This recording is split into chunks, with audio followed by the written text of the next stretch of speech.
कांग्रेस के राष्ट्रीय प्रवक्ता आलोक शर्मा हमारे साथ हैं, उनसे बात करते हैं। आलोक जी, आपसे मेरा सवाल है।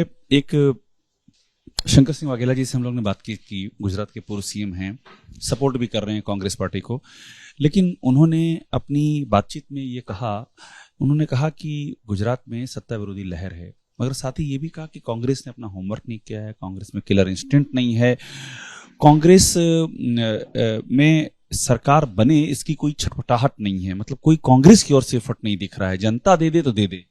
देखिए, शंकर सिंह वाघेला जी काफी वरिष्ठ नेता हैं गुजरात के।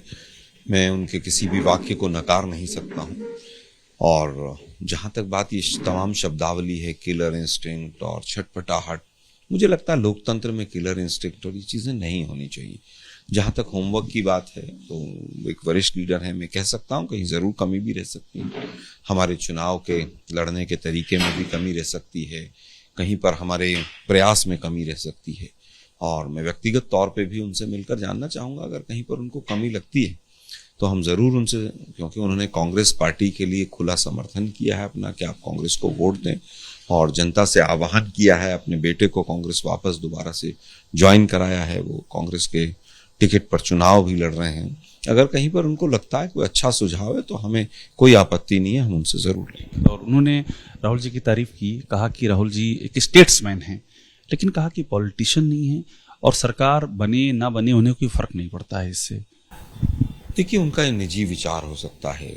जिस तरह से माननीय राहुल गांधी जी ने आप सत्ता परिवर्तन के बाद अगर 2014 के बाद से भी देखें तो चाहे वो लैंड एक्विजिशन बिल हो, चाहे वो राफेल हो, चाहे पेगासस हो, चाहे वो 3 काले कानून हो, चाहे महंगाई हो, तमाम विषयों को माननीय राहुल गांधी जी ने बहुत अच्छे से जनता के सामने रखा है। अब सरकार बनेगी नहीं बनेगी ये कोई एक व्यक्ति विशेष तय नहीं करता, जनता तय करती है, जनता जनार्दन तय करती है।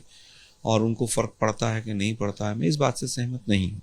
वो स्वयं चुनाव लड़े, 2-2 जगह से लड़े, ठीक है, अमेठी की जनता ने उनको आशीर्वाद नहीं दिया, लेकिन अगर उनके मन में ये चीज़ नहीं हो कि बीजेपी को हराना है तो वो ना इतनी लंबी पदयात्रा करते, ना इतने लोगों को लेकर संघर्ष करते।